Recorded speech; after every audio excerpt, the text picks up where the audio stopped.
No, no, that was not me. Not you? Last night I couldn't make it in the face because I was sick. Mm. Yeah, might we give you another chance this month. Okay. We'll start in a few minutes. See whether who else is coming in. I'll make some of you co-hosts. Then, if I'm busy doing something, you can admit those who sign in later. Yeah.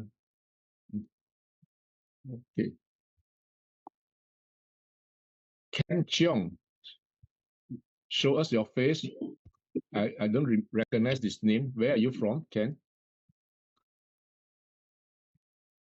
Oh, there you are, Ken Cheong. Are you in Singapore, Ken? Yes, Singapore. Have we met before? Yes, definitely. Yes. You have. I cannot recognize your face. Okay, you must be looking more handsome. Okay, hi, Dunstan. Okay, we'll go a quick round. Everyone have 1 minute to share your name, a little bit about yourself so that we remember who you are.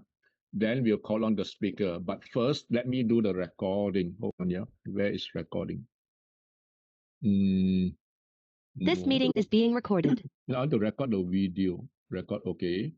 Record in this computer, okay. I think it's recording. Okay. Good evening, ladies and gentlemen.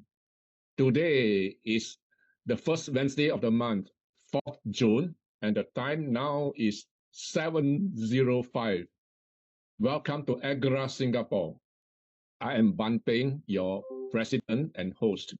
I am an accountant by training. I have been into public speaking, leadership, training for 30, 40 years. I'm still learning. And observing all the rest of you and see what more we can learn together. So that's my objective for this evening. Tonight, we have 4 speakers who have registered to speak. Those who are not registered, you can also volunteer to speak. Now, I'll give each of you 1 minute, introduce yourself, and then we move on. Yeah. The first on my screen I can see is Heather. Please introduce yourself. Good evening, everybody. My name is Heta Petersen. It's now 1 o'clock in South Africa. I come from Cape Town, South Africa. I've been into public speaking for the last 40 years, but I'm still enjoying it, and I still enjoy meeting everybody and finding out more about other people in the rest of the world, because my main interests are people. Like I love people, and I like to see them prosper in life, but I also like to find out more about people from the rest of the world. Thanks. Thank you. Okay, next we have James Ng. Okay, hear me? Okay, loud and clear. Okay, I'm James Ng. I'm insurance officer in an inspection center. Yeah, I like to do public speaking because it gave me opportunity to express a lot of my thoughts and feelings. I hope to be an English teacher. I'm looking for opportunities. Do you have any good advices? Maybe you all can let me know. And you all any connections or lobang can refer to me. Okay, will do. Thank you, James. Next on my screen is Tim Liu. Yeah, thank you, Ban Peng. I'll try to do that in half the time, 30 seconds. I'm Tim. Greetings from Kuala Lumpur. The name is down there. I was born and bred in Kuala Lumpur. That means I'm a city boy. I had my tertiary education in the UK, United Kingdom, Yorkshire, Leeds to be exact. Wow. And I'm a 40-year-old Toastmaster. I'm looking around for an alternative to a more economic way of spending my time instead of spending it at the Toastmasters. With that, back to you. Thank you, Tim. You came to the right place. This is the most economic place to learn from each other in terms of leadership and public speaking. It's free of charge, not a single cent. You cannot get a better deal than this. Next on my screen is Pearlyn. Pearlyn from Singapore. Take it away. Yeah, good evening. I'm from Singapore. Yes. Currently in IT industry. I got to know about this through my friend, who happens to be my financial advisor. So 2 months ago, I started to join just to see what is public speaking about. But although I watched some of the videos on TV, on YouTube, but it's a different vibe when I saw it in person. Yes, and I find it very inspirational and motivational too. Yes. Thank you, More Pauline. session. Okay, can. Thank you. Okay, can. Next, we have Mike Nicholson. Thank you, Van Peng. Well, I'm at home. I have a little Instana pin to prove it. I gave Mary Tan a tour of Museum Nasional in Indonesia several years ago, and we were chatting over coffee afterwards. And I said, hey, I used to live in Singapore as a kid. I went to school there. Oh, she said, hang on a minute. She dug into her handbag, came out with this little box, and gave me a gold lapel pin for the Istana. I haven't tried using it yet coming through immigration or customs. Maybe they will arrest me rather than give me the gold carpet treatment. Anyway, I'm the ambassador for Indonesia. I was born German. I have a British passport. I'm confused. And I've been in Indonesia on and off since 1981. Wow. I was working in Abu Dhabi. I came back to Abu Dhabi at the end of the project, back to London. And then my boss sent me to Kalimantan. So I spent 3 years in Borneo. I was building a LNG plant at a place called Bontang, north of Samarinda, really in the jungle. I had 6,900 people with no roads to Samarinda, the next big town. And it was fun. So that's where my life changed. My wife, Indrati, I met in 82, 83. And as they say, the rest is history. So Singapore for me is home.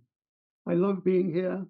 I was a kid in school, 1964, 5, and 6.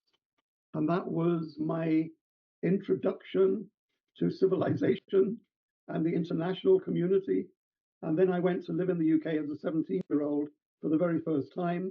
And I'm sure Shona has similar experience. You go to a UK and wow, what a difference.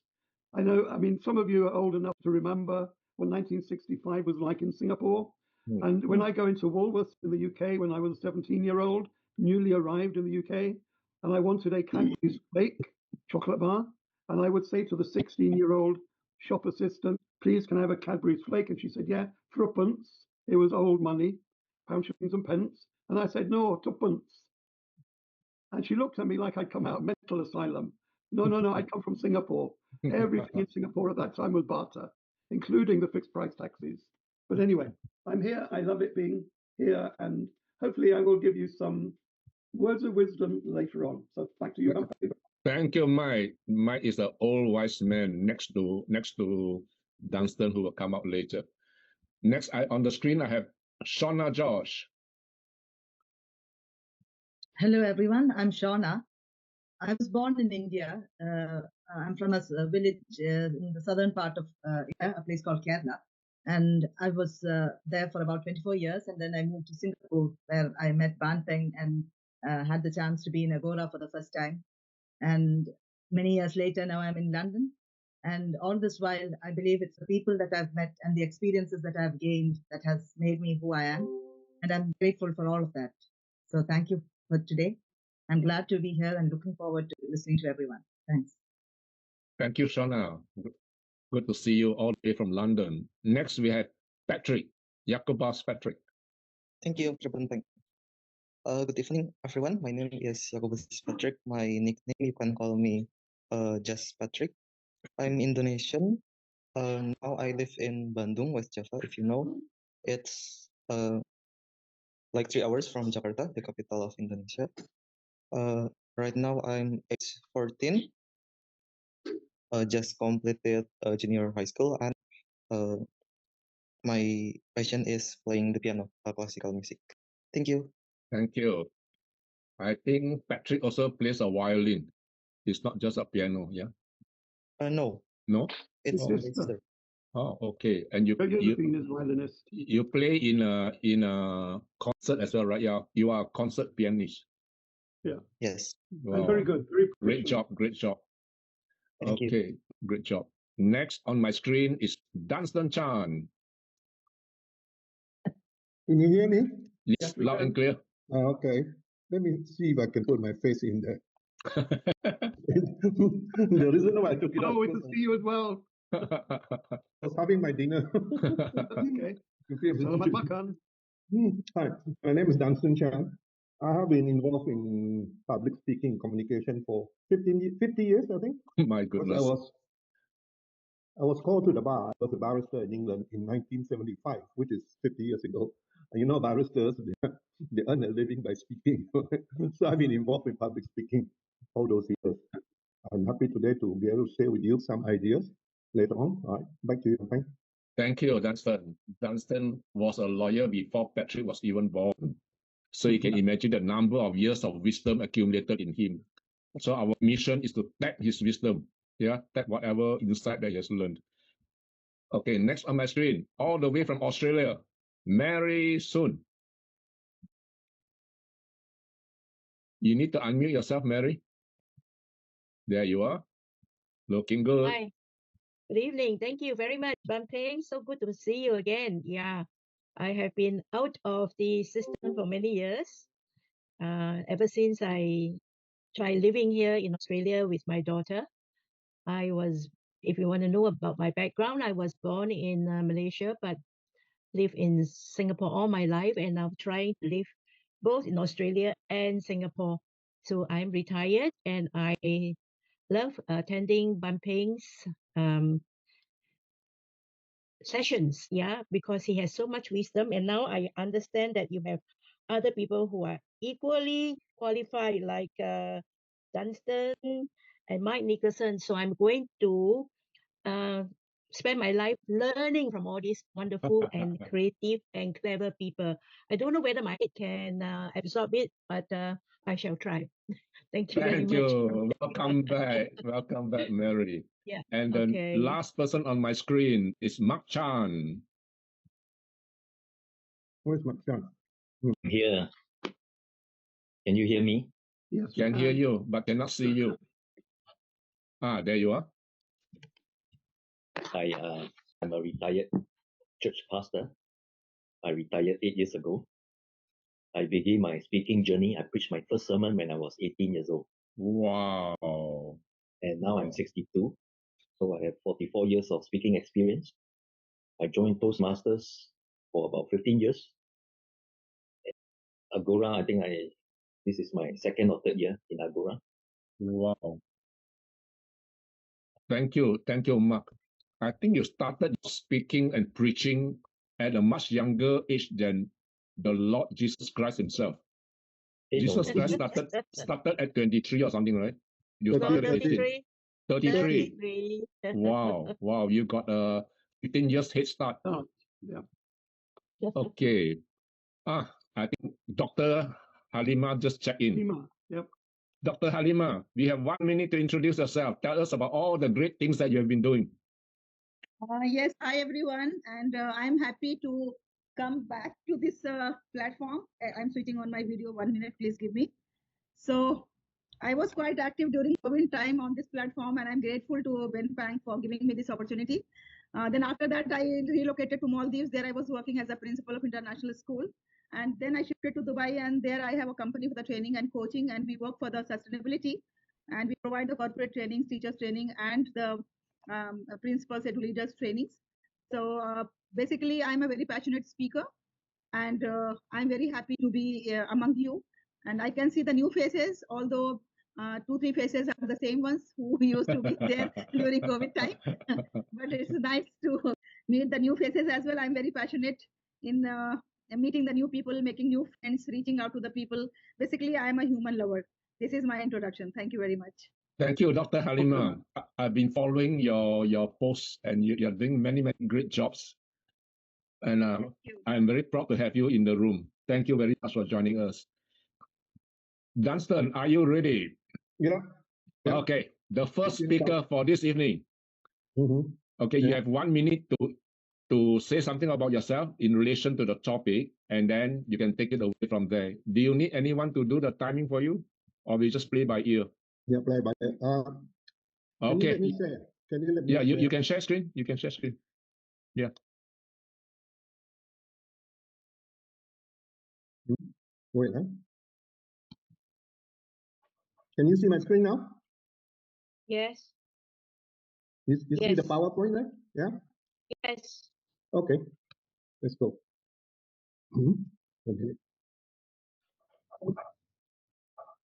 All right. Originally, when I was one band asked me if I want to give a talk, and I said, okay, I'll do one for selling ice to Eskimo. There was a reason for that, but I'll deal with it in a minute. But actually, my topic is actually called the elephant in the room.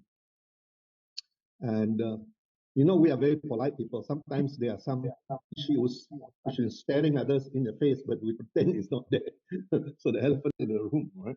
I will tell you what is the elephant in the room in the context of what I'm going to say. Firstly, why did I want to say this?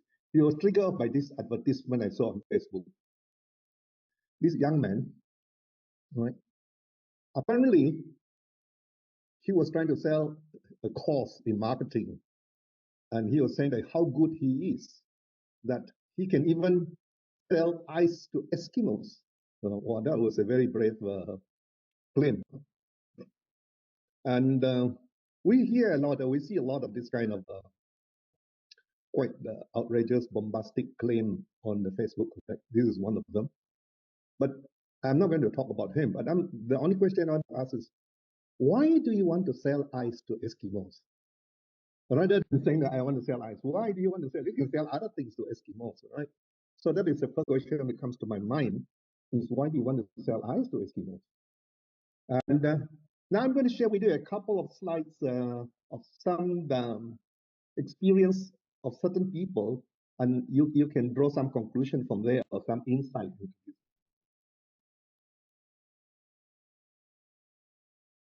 Okay, can you see this? Yes. How many of you have eaten in this place? Harry has. Yeah, Din Tai Fung, very nice, very good dim sum, and he's famous for his xiao long bao. And now, do you know the story of Din Tai Fung? Anybody knows? It's very interesting, you know? No. It's quite endearing, actually. In 1948-49, there was a civil war in China, you know. I mean, eventually the Kuomintang group lost, and so they withdrew and hid in the island of Taiwan, right? And there is history, right?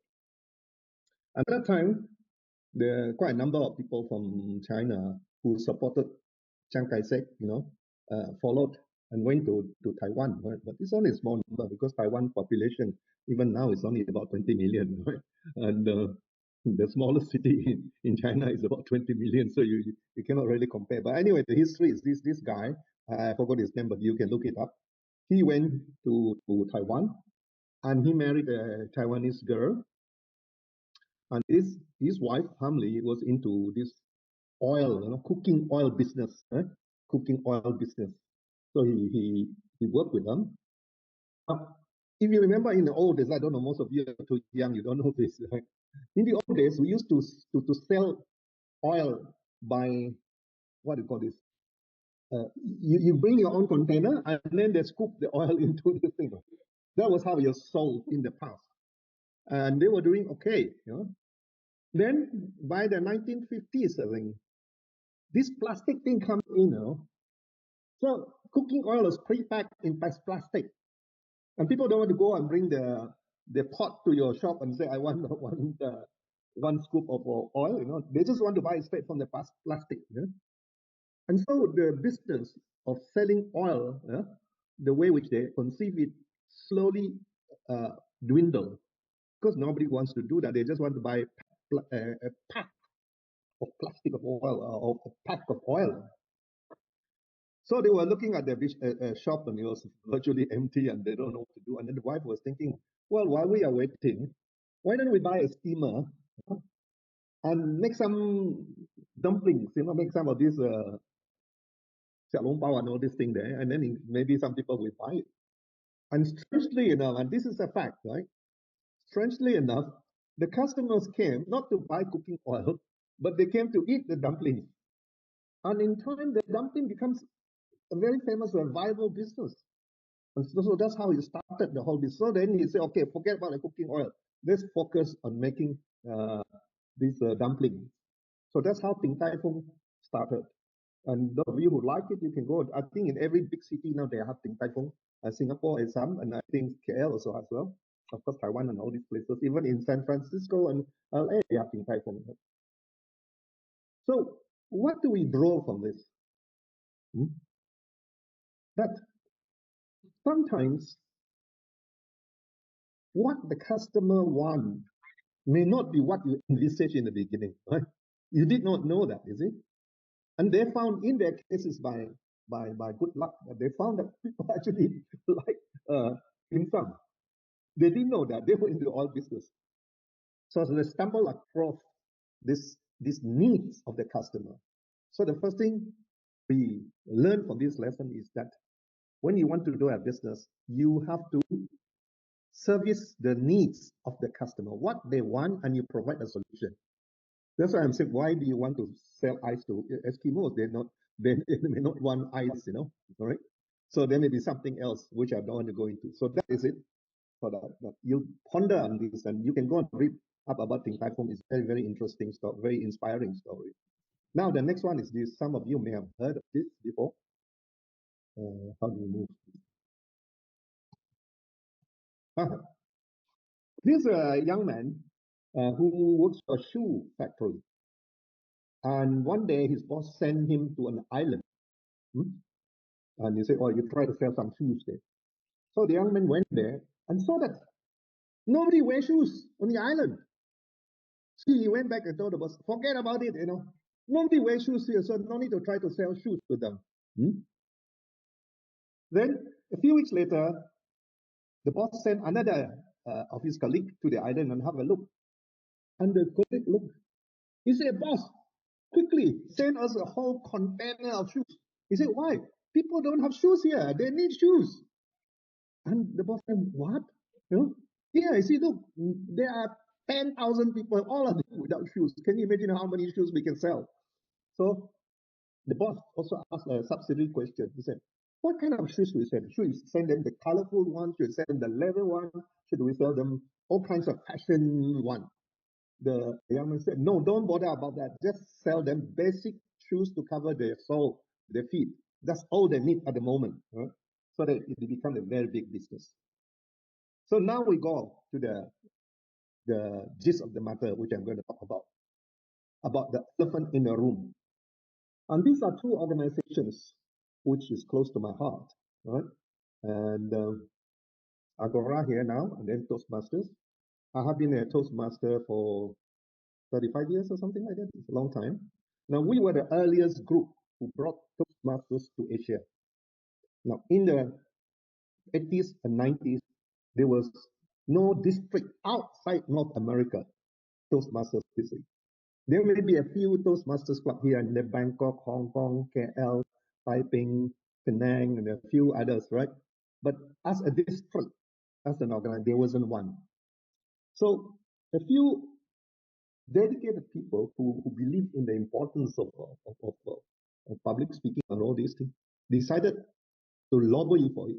Now, these are the people, some of you who have been in Toastmasters before may know, Tim should know that, all right?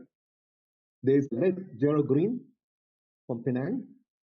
There is the late Priyo Johan something, Dojo Johan from Indonesia. There is Muhammad Abdullah still around. There is Steve Chalitapon from Thailand. There is Ernest Chen. I think Ernest Chen is still active here and there. And there's Dr. Fu Sei Wei. And who else may see? That's about this. The pioneers from the different countries. They get together. They say, look, let's appeal to Toastmasters to form a district in Asia. You remember there was no Toastmasters club district at that time except for Philippines. Philippines has always been an American puppy state, so they are District 75. So then the American typical at that time and still now of the ignorance of geography.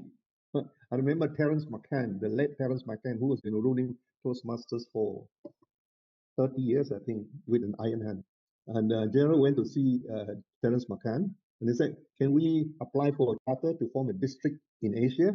Terence McCann have no idea on the size of the world. He said, okay, we give you Southeast Asia, right? East Asia. Now, what he didn't realize that when he said that, he actually giving 1/4 of the world district to us, because East Asia covers Taiwan, Hong Kong, the rest of the ASEAN countries are there, except for Australia and New Zealand is up, right? So we are given the chance to form the district in Southeast Asia called, he gave us a name, I don't know why, 51, right? And so we are given the name of District 51, and we have to go through a process. The first thing is that they say, we're not going to give you the charter. First, we give you the right to form a territorial council. It's called PANC, Pan Southeast Asia Territorial Council. After that, if you are successful, you can you become upgraded to provisional district. Then you graduated, you become district. I was the first district governor in 1996, I think I was the governor. Now, why I mention this is this. In a space of about 10 years, I think 10 years, 1995 to 2004, yeah, the Toastmasters clubs, when we started, they said that for you to get a charter to form a district in Southeast Asia or Asia, East Asia, you need to have a minimum of 35 clubs or 40 clubs, minimum. That's mean Thailand, Singapore, Malaysia, Indonesia, Hong Kong, those included at that time, you need to have at least 35 or 40 before we give you the charter. We took up the challenge, right? In a space of 10 years, we grew so fast that we have over 400 clubs in the district of 51. It got so big that they asked us to split it up. They call it reformation. That's why now you get Singapore, Toastmasters have their own district, 80, right? Then the East Malaysia and Indonesia got one called 87. And then Malaya itself is divided into two, north and south, right? So there's a two district there. What else is there? Hong Kong and Macau went on to form the southern China. Now they have two districts in China. So what I'm saying is this. The phenomenal growth of that organization is quite amazing. Now we come to the elephant in the room. Ban Peng has been very, very diligent in keeping the Agora meeting alive, almost single-handedly. How many years, Ban Peng? Is it 10 years or something, Agora? Yeah? About 10 years, isn't it? Yeah, 8 years, yeah, 10 about years. that. Yeah. In these 10 years, with the diligence and dedication of a few people, still Agora Club, or whatever you call, remains minuscule. So look at our meeting here. How many people? Yeah? There. Now, in the days when we were in Toastmasters, I remember my home club at that time, for Kuching Toastmasters Club, we have 60 members. In fact, we even bar people from joining because they're getting too big. The same with Kota Kinabalu Club, which is one of our sister clubs earlier. They have 60 members. And in fact, there were so many, and the other issues is this, I mean, all the other clubs, right? The other issue is this. People were fighting to speak. Because we believe you learn by doing. You cannot become a good speaker by not speaking and just attending meeting and listening to people like me talking. You have to speak. So it was so tight those days that we have to have a special schedule for people. You have to line up to speak. I remember Kuching Toastmasters Club, we make certain rules. Before you can speak, you must fulfill certain things. So every meeting we have 5 or 6 speakers, and we schedule them. So that's why it grew so fast. Why is that? Why is that? Now, as I said, Agora, I've seen it, I joined it. The first time I heard about Agora, I joined it. There's a few reasons, I won't go into that, but I noticed its growth is very, very slow. I mean, 10 years hardly moved. Compared to days when I was in Toastmasters, 10 years we shot up to 400 clubs. That's one thing for sure. Now, what is the elephant in the room as far as Toastmasters is concerned? Is that over the last few years, we can see that the Toastmasters membership slided down. It comes from a time when they were so popular, I look at they call this dashboard, they have this record of performance, right? In the last 5 years, the number of the membership is dropping. And it is issues. Now, in both Agora and Toastmasters, we talk about the importance of leadership. I think one of the first criteria of being a good leader is you must be able to see the problem and not afraid to handle it. At the moment, Toastmasters and Agora are burying their head in the sand. We don't say it. I mean, it's a fact, right? That's why I know this is maybe not so pleasant hearing to some people. This is a fact. So now back to the question is this. What is it? Now we back to the question of selling ice to Eskimos, selling shoes to people who have no shoes on the island. I think those of you, I mean, Bampang is in marketing. I think many of you are in marketing. One of the first thing about enterprise and business is this. You must find out what is the needs or what are the needs of your potential customers. And if you can service that need, your business will go on. Yeah? That's the first thing you have to know. So look at Agora and Toastmasters. We are very similar, you know. Now, what do you think is the need of your market? You see, the market defines you, right? So you've got to know. There was a man who started Toastmasters 100 years ago. His name is Dr. Ralph Smedley. He was the director of the YMCA in Los Angeles. You know? And he noticed that the young men in his organization are terrified of public speaking. And therefore, they can never able to share their ideas because they don't know how to. They're afraid of speaking. They're afraid to stand in front of the audience. So then he decided to form an organization for some reason or other. I don't know why he called it Toastmasters. He called it Toastmasters. So the organization is a very modest end. The organization focuses on helping people, teaching them the basic skill in communication. Very basic. And I think Banteng was gone through this before. You know that, huh? The basics, building block of public speaking. That means how to choose your topic, how to organize your material in a way which is easily communicatable, how to use the right words. Those are the scripting side. And then you have to practice them, actually deliver them. And just like I said, if you see that in nowadays karaoke, a lot of people like to sing karaoke, they just go there and sing. And most of them very lousy singers, you know, because they never learn the basic skills, right? And I like to tell these stories about because my other half is from the Philippines. The Filipinos are very good singers. And in the Philippines, just be careful when you go to karaoke, try not to sing in the public kind of a way. There are two cases. One was in Cebu, where somebody was killed because he sang so badly that people are laughing at him. He got angry, he took the gun. The Philippines is one of these places where you carry guns, and he shot them. The other one was in Manila, and this guy sang so badly that the audience can't stand it. So somebody stabbed him. I think he died. So I'm saying is the fact that you have a good script doesn't mean you can be a good speaker. England, I mean, I was a lawyer in England. It's interesting in England, the legal profession is called a dual system, right?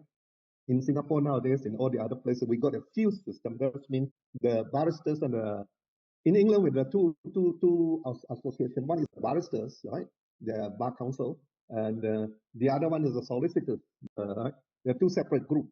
Now, we as a barristers, all we need to do is be able to speak and to have the guts to go in court and say, my lord, I'm going to present my case, you know, all that kind of delivery skill. But somebody got to prepare the brief, we call it. The solicitors are the ones who prepare the brief, right?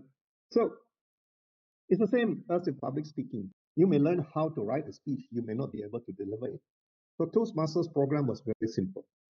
They teach you how to write your script, right? And then they give you the opportunity to speak and test it out. How to use your voice, body language, eye contact, all these things. You do it. So why I talk about the elephant in the room is the two organizations now is at a stalemate because they don't address these basic needs. The basic needs of the people is not the very complicated program. The basic needs which Toastmasters started before was that you teach people how to write the script and how to deliver. That is the first level. And Toastmasters made a mistake. I think so. I mean, is that strategically they changed. They get rid of the basic program. When you join the Toastmasters, no longer you learn how to write your script and how to deliver. Straight away go into this program for pathways, right? Pathways is quite a complex program, many of them, right? And straight away go into that. You see, they're missing the point. The reason why people want to join a public speaking club because they're afraid to speak. Not that they don't know what to speak, they're afraid. So you give them that tool first before you give them the thing. Now I look at Agora. I think Bang is also in Agora, and then you've been discussing Agora or Agora kind of educational program. Again, we are not looking at that. Before some months ago, I suggested maybe we should do one for storytelling, and then I came back. They sent out 21 modules on storytelling. I'm a professional storyteller. I teach that I don't even have 21 modules. Can you imagine someone say, "Ah, you want to be a storyteller?" Then they give you all this thing, right? And so my point is this: go back to basic. And the basic is the building blocks of public speaking. Then you introduce to them the advanced, which the old Toastmasters was good. They have the advanced manual. After you have the courage to speak and know how to organize, then you have 16 different types of speeches, technical speeches, the PR speeches, These are the advanced ones, you see. So now that you have the courage to speak, now you try the different types of speeches. And my feeling at the moment, Agora, is that we are kind of getting caught in this thing. So it's the same analogy of the young man who went to the island and he told the boss, send me one container, a lot of shoes, or slippers, whatever it is. So boss said, should we send them the special one from Reebok? Should we send them the colorful one? He said, look, they don't need that at the moment. We just have to get them used to wearing shoes or slippers. Later on, we introduce the more complicated more complicated models. Now you go and tell them, look, you buy these shoes, so it can make you bounce higher. No, it's too complicated. All they want to know is that they have something to protect their soul. So it's the same back to us now. If we want to grow, go back to basic. And then you will find that, as I said, when I was in the Toastmasters, at that time, every time we do this what we call promotional meeting, half the people attended want to join.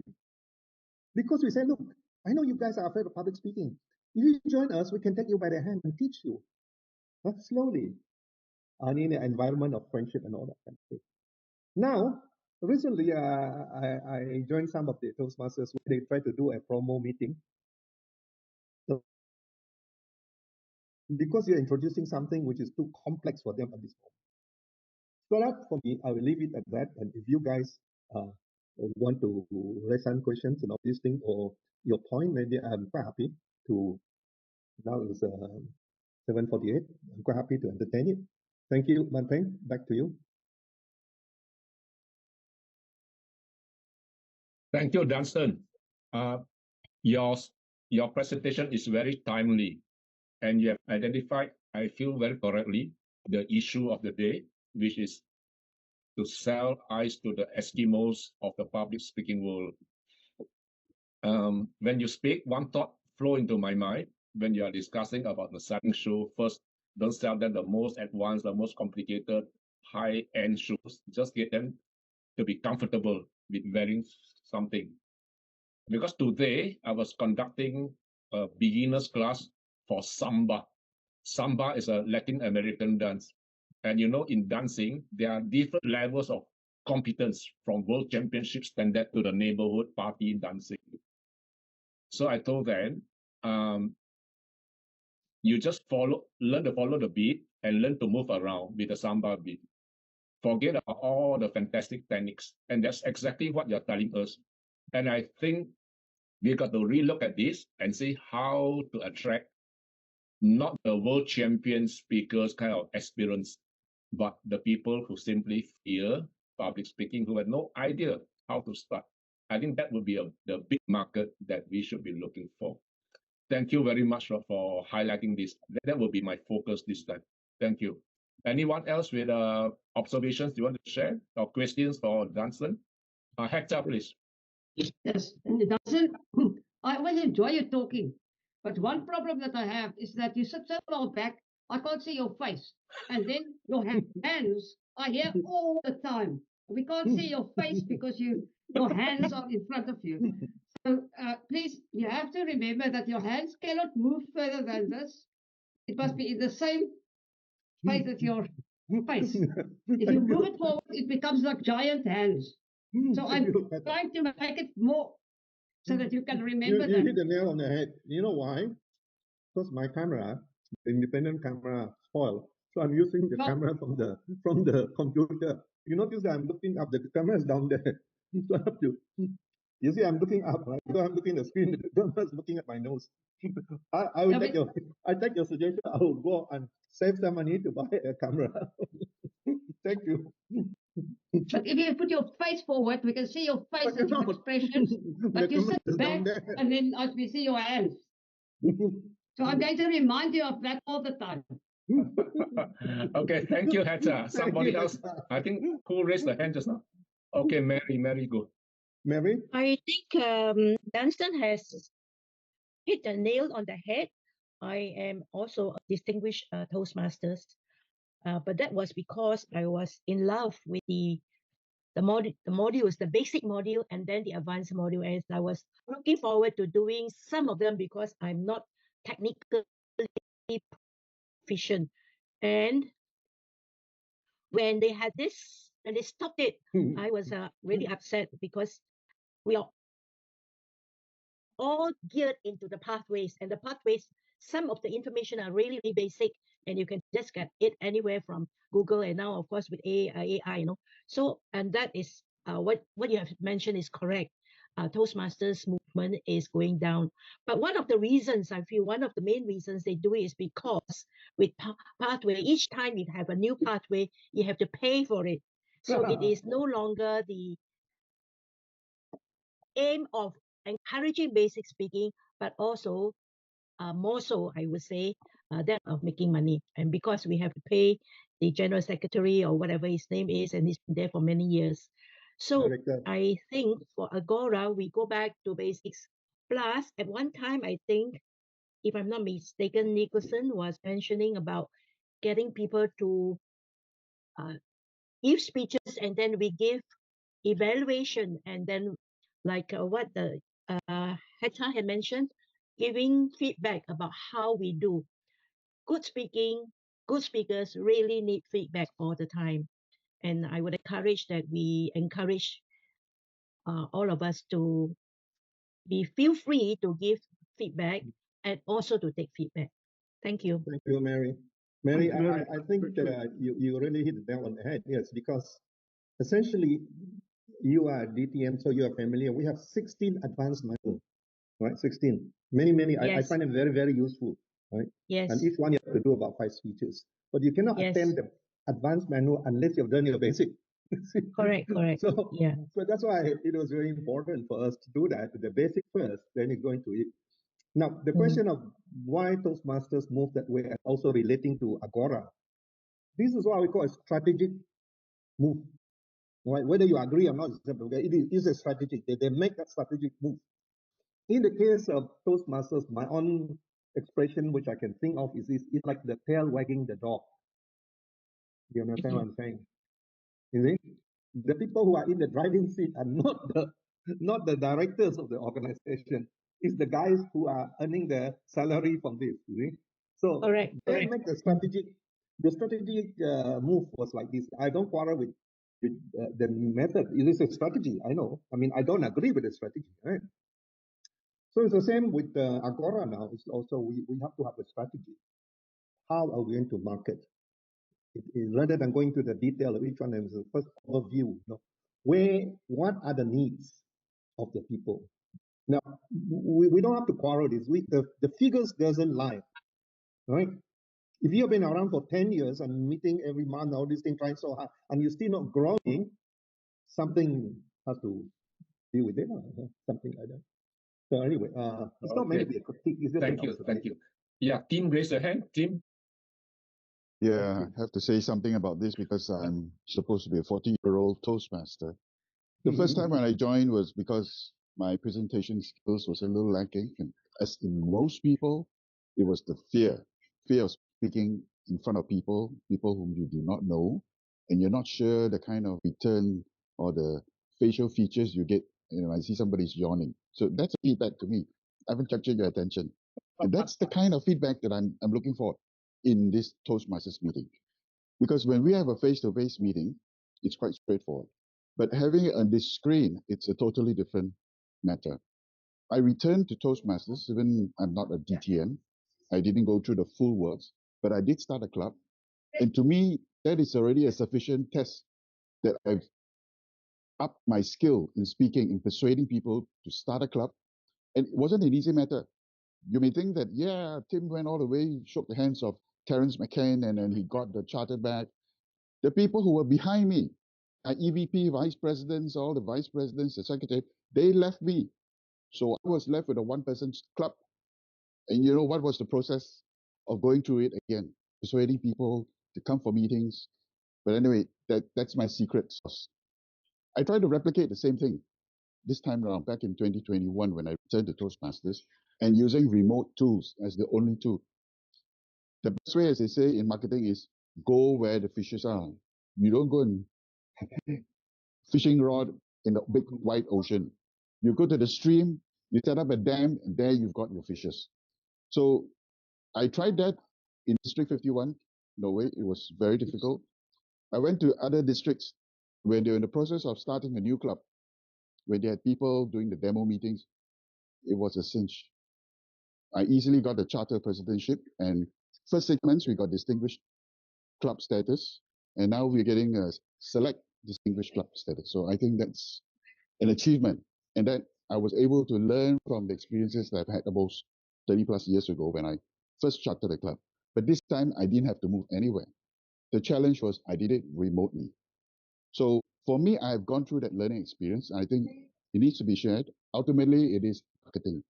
Why you don't have people coming for a meeting is because you need to have a topic, a certain thing. And it's not just through WhatsApp. You've got to touch the various media. Those guys in District 1, Founders District, they're using Meetup. They're using platforms like Facebook where you can find all the fishes there, people who are interested to learn a little bit more about Toastmasters and who are willing to learn about public speaking in a different environment. Here in this century, we are talking about remote communications, not so much the face-to-face anymore.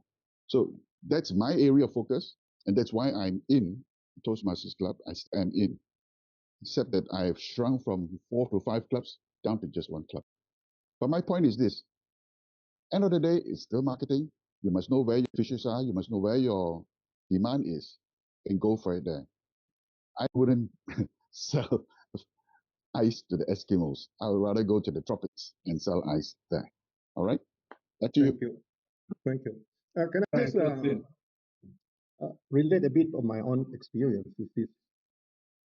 As I said, I was called to the bar in England in 1975, just before Toastmasters came to this part of the world.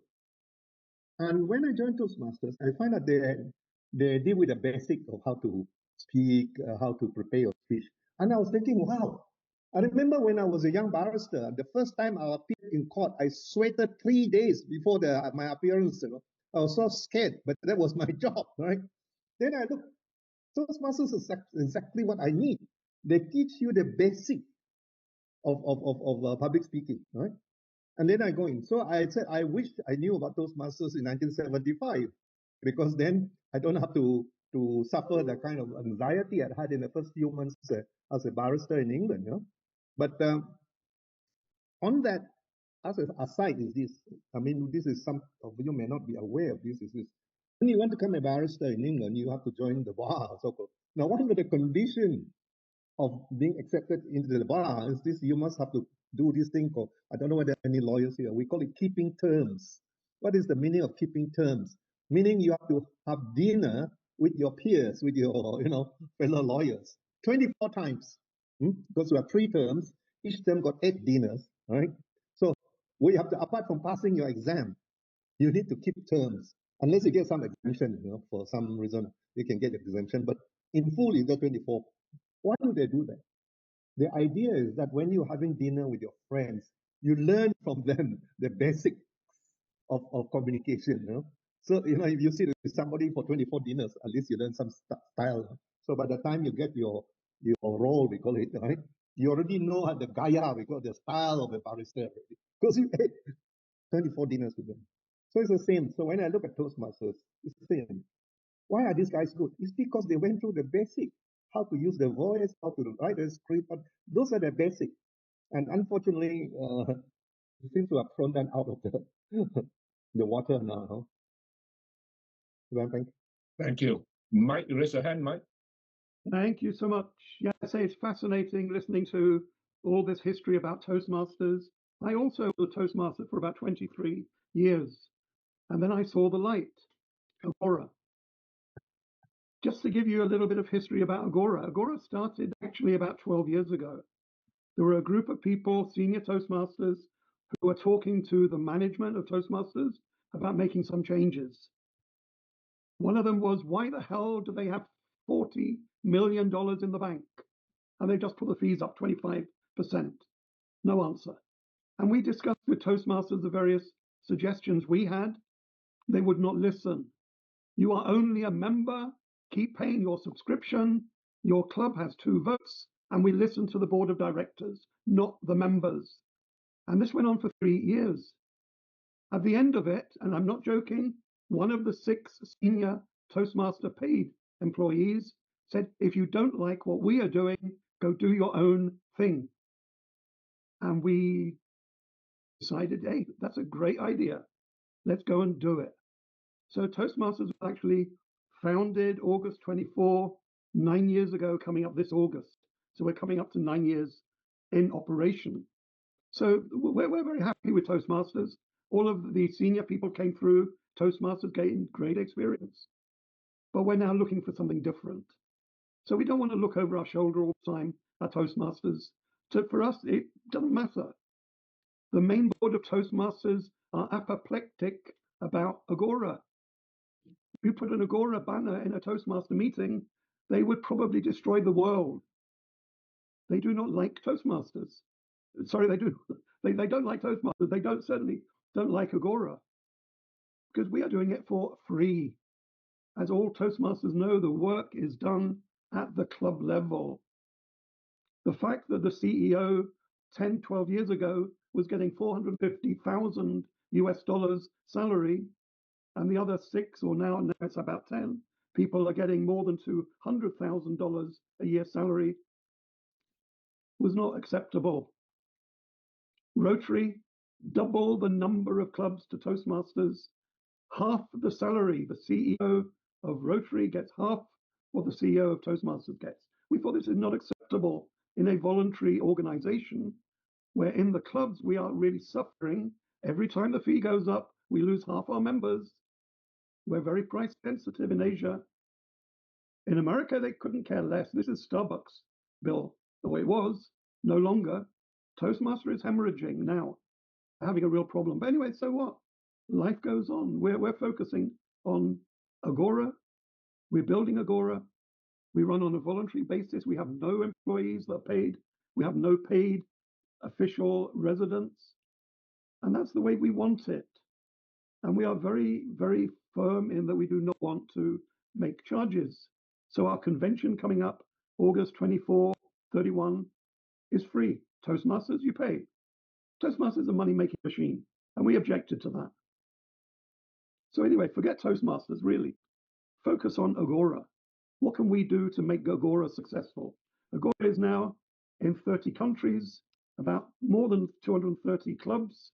We're growing very fast. And we're doing it on a voluntary basis. And that is fantastic, absolutely fantastic. Yeah, there is a totally different mood when you join an Agora club meeting, much more friendly. Everybody's supporting everybody else. And we're not worried about the hierarchy and, standing for election for, district governor, area governor, whatever. Yeah, let's get on with the job that people want. We're doing things that we are probably doing wrong. I think Dunstan mentioned, we're trying to implement, we're starting to work on a manual for speech making, storytelling rather. And as Duncan says, there are 21 projects. What we're planning to do is have very high-powered training. So when you've gone through the training, you've really achieved something. In Toastmasters, it's become tick box. You do 5 exercises, tick the box, and you're done. Move on to the next project, pay more money.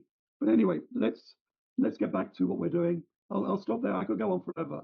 Obviously, as you probably gather, I am passionate about Agora. It is my life. I have like 30 Agora meetings a week in Indonesia and places I can go to. Agora is fantastic. Yeah, I don't want to go to Toastmasters anymore. It's a distraction. Okay, one thing. Thank Can I you. just say something? I don't think we want. I don't want to get into the polemics between Toastmasters and Agora. Right? I will just leave this expression for you guys. It is better to light the candle than curse the darkness. Absolutely. So you can spend your whole life talking about the darkness. Let us concentrate on lighting the candle. Yeah.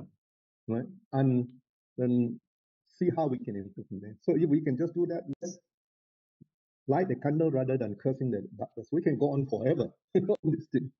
Thank you. Thank you, Dunstan. That's the wisest closing remark.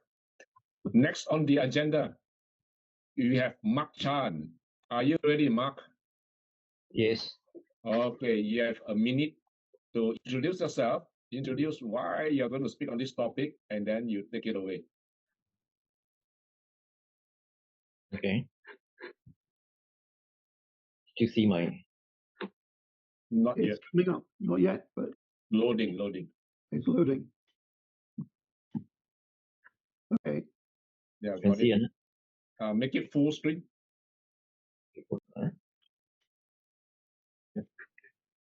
Top bar slideshow and then first slide.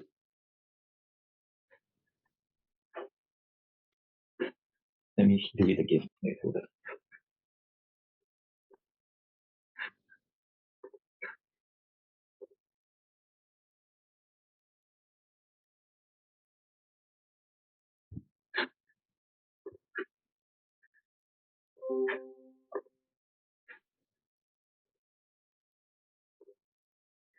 Still cannot? Mark, if you go to the top line where it says, I think second line, slideshow, click there and then go to the first slide. It will fill the screen.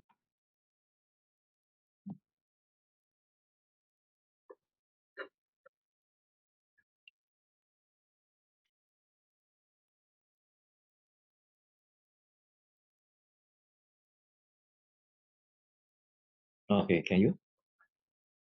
Yeah, if you go to, okay, good. That now is that's good. Yeah, that's great. Okay, I want to share in 1 minute now why I share this topic. I shall leave no stones unturned. While I was doing liver detox to help many people to clean the liver, because people service their car, they service aircon, they don't service the liver because the liver is a filter. So I go and ask Google how many websites are explicitly against liver detox. Actually, there are many. Okay, if you all believe in the conspiracy theory, many of the conventional doctors, they are working for the pharmaceutical company. They don't want natural remedy to free people from taking medicine. So I have decided when I was taking my master's degree in public health, we have to write a thesis. So I chose this topic, the effects of liver cleanse on blood cholesterol level among adults in Singapore. Before you write a thesis, we have to have a title defense in a panel of a professor. The professor approved it. Then the head of the health department questioned the professors, why do you allow Mark Chan to study this topic? And then they came to my defense and said, because he is using blood tests to lower cholesterol, so it will be a clinical study. And then it pleases the director. And then many websites, if you were to type liver detox, for 4 over pages, they would be throwing mark, casting a lot of doubt about liver detox. They say it's not scientific and all this. So today, I will leave no stone unturned. The phrase is very simple. Is to do every single thing possible to achieve something, not to give up. In spite of the conventional backlash, the conventional medicine backlash, I'm determined to prove to you that liver detox is the way to go. Okay, I can start now. Can you time for me, bumping? I like Mike to help with this, please. Mike is I'll good. do that. 15 minutes. Okay. How do you want the signal to be for 15 minutes? After 10 minutes. 10. After 13. 10, 13, and 15. 15, okay. Okay, go ahead. Okay, Mark, timing. Start when you like. The liver has 500 functions. These 500 functions are divided into 4 areas. Immunity, blood, metabolism, and storage. The liver being a filter. You notice that it creates blood clotting factors, filters the blood. If it's a filter, it has to be serviced. That is logic. And you can see the first main function of the liver is detoxification, filtration, manufacturing of useful enzymes, blood, and then storage, create bowel for digestion and temperature control. The liver is very important. If the liver is not working well, the whole body is in trouble. As you can see, the liver is all connected to all the major organs. Okay, and if there are excess toxins at the liver over the years being congested, it will throw all the toxins into our cells, our bone marrow, our nervous system, our joints, our blood, our tissues, and muscles.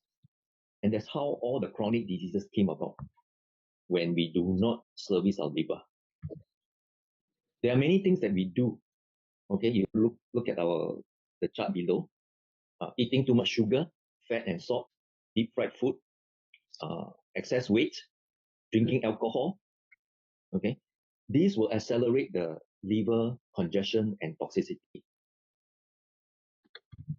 And you can see 1 in 2 people, 1 in 2 persons will have fatty liver. And fatty liver, you can see the one on the right. It has a bulging liver. These are actually gallstones that are bulging in the liver that is not serviced. And after some time, it becomes hardened. And there are different stages of hardening. There is the stage 0 stage, where the liver is healthy.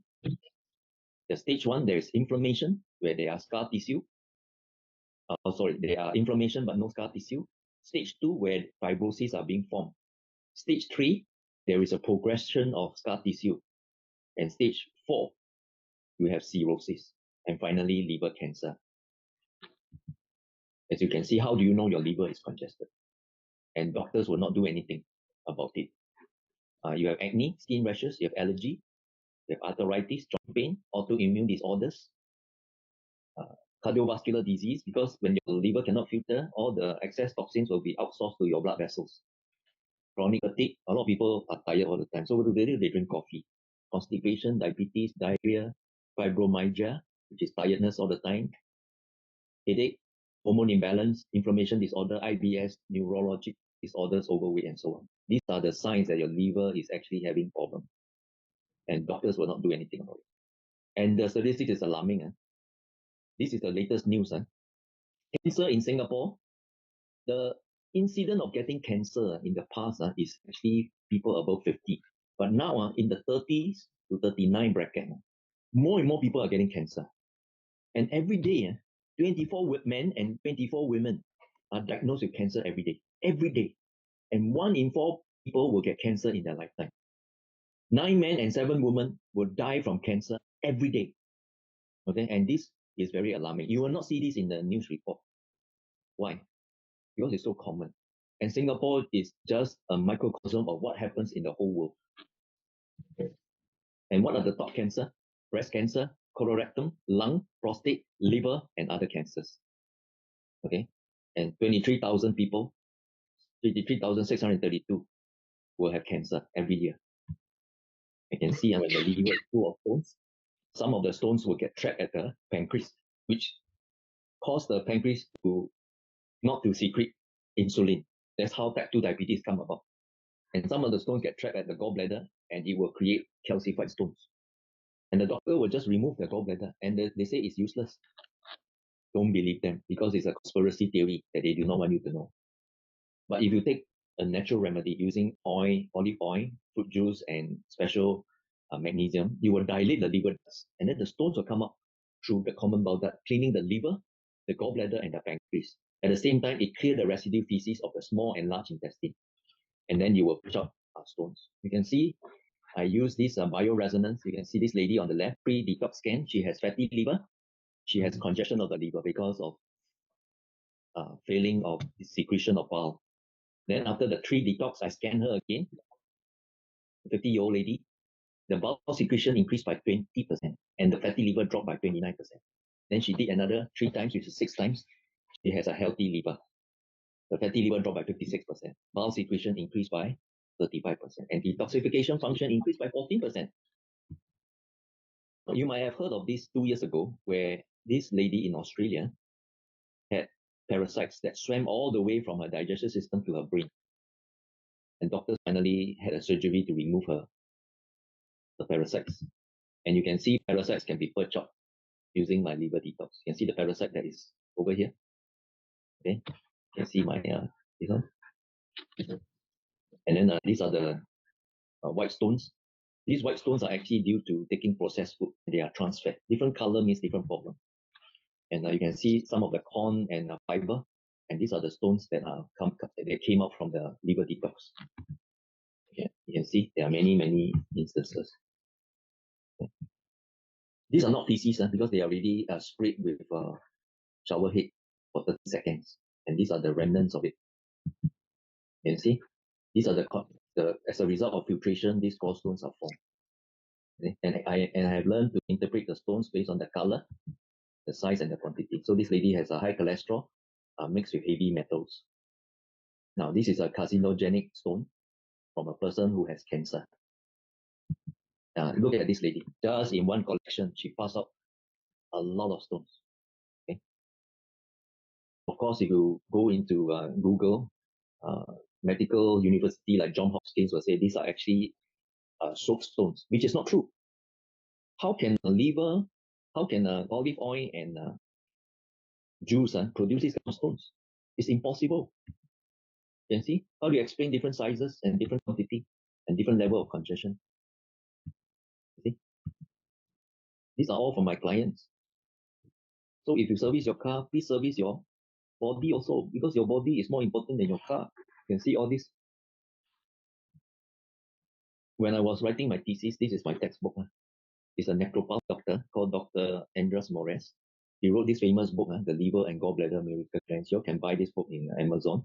You can also download a PDF file to read about how he said a classical statement, gallstones which are clogging the liver is the major cause of disease. The opposite is true. An unclogged liver is a source of health.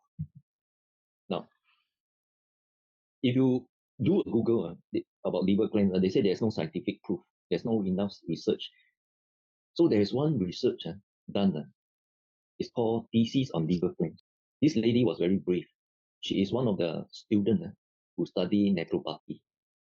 The year 2007 to 2008, she has a few experiments or people with gallstones. They refuse to go for surgery.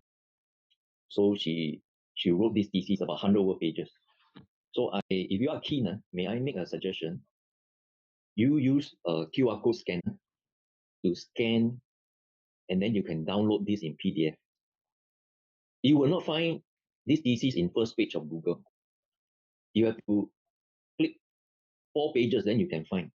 Because conventional medicine, they employ SEO engineers, search engine optimization, to mudsling liver detox as a scam. Okay, this one is the one that exposes all the fallacies of the conventional medicine, and you will see many examples. Okay, as you can see, the conclusion. What did she say? She said, liver cleanse is available to all only in its application, but also because of low cost. It is the shortest, most inexpensive, and when done correctly, the most efficient of all internal cleanses.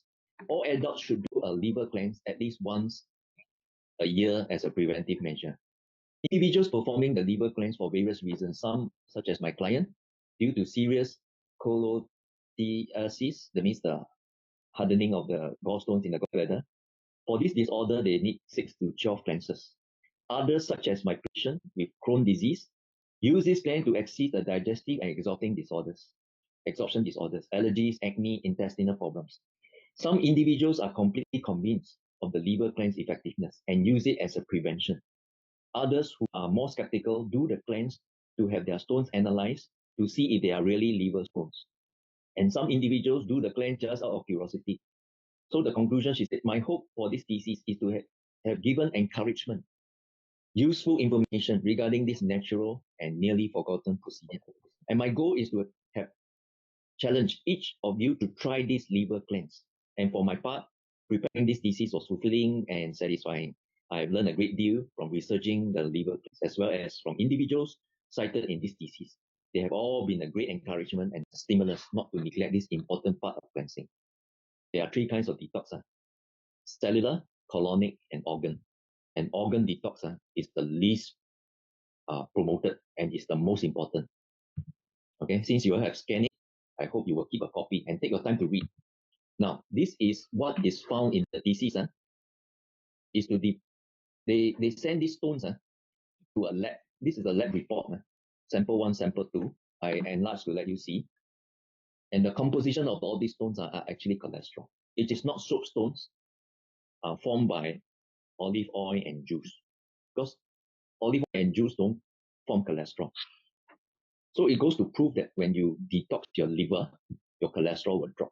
That's why my thesis on using liver detox to lower cholesterol proves that it does lower cholesterol. And I hope I can meet every one of you.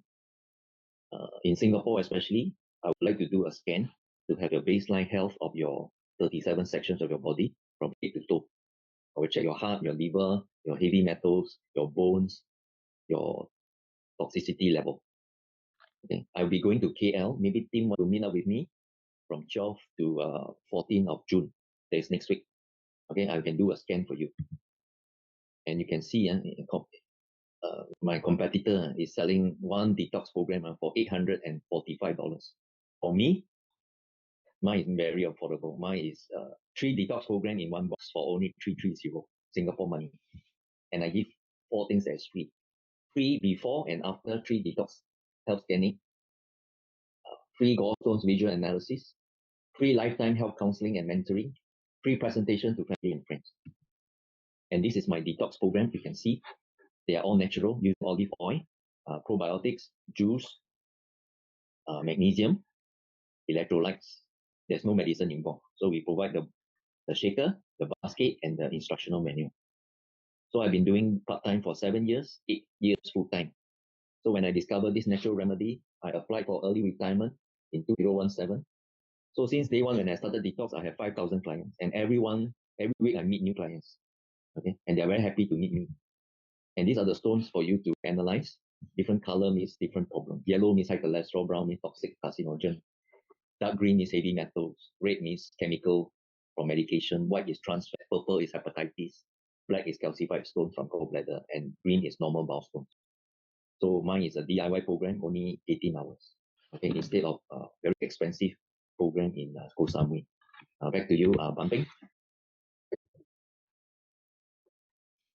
I am ready for questions. Thank you, Mark. I'm very impressed with your presentation. In terms of information, I think you are very well supported with the source of material. Yeah. So whether it's about statistics relating to the number of deaths or illness or whatever, you quoted the source. And whatever theory that you have done, you have your research paper and you have quoted from the other source from the lady who did the research. So I think it's very good, well researched, and your voice is of course strong and authoritative. In terms of feedback, I think it's the nature of your presentation. You have those slides that substantiate your claims. At the same time, it does contain a lot of words that I have difficulty reading. So I think it's necessary, but usually there's a little bit of a easier. You summarize the key point for us, which you did. Yeah, which you did. Thank you very much. Anybody else want to share their observations? I think Mary appeared to be very diligently taking notes and I think taking screenshots. So talk to us, Mary. Well, I'm very, very interested for a few reasons. One of it is that my husband passed away from liver cirrhosis. And it was told by the doctors that it's passed down by his mother. Yeah, I don't know how true that is. But then this is the first time I hear that is because of diets and all the things that Mark mentioned. I feel that, Mark, you have done a great job, and I'm very impressed by your presentation. right now I'm in Perth. So when I come back to Singapore, maybe I'll contact you. Yeah. I think that's what I'll do. I think I do believe that we all have to do cleansing. I am in Perth, and right now I have to clean my daughter's. I help to clean my daughter's house almost every other day. So if it's a house and you live in it, you clean it. Why not we clean our organs? It's only very logical. So thank you. Yeah, I'll get the phone number, your phone number from Ban Ping. Okay, thank you. Bye. Thank you. Anybody else want to share some observation? Yeah, I think all of us are very impressed with the level of research and level of information.